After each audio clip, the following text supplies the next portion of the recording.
Removing moss with water, it can only be a good thing in my opinion.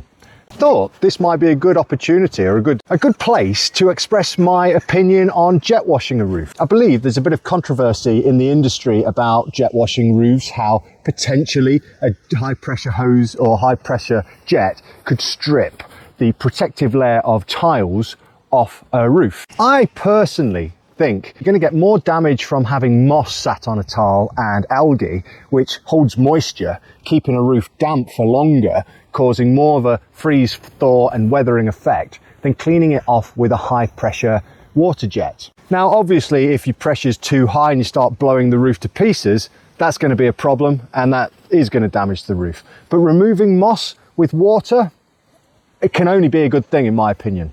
Now in the winter time when it's wet and damp, this moss is never going to get dry. This roof is likely going to be wet for weeks and weeks at a time. So having this moss on the roof is going to be doing it a lot of damage. And I've done this scraping it off. Yes, I've had to do it aggressively because it's stuck on hard, but look at the damage. I mean, this is the damage that the moss has caused.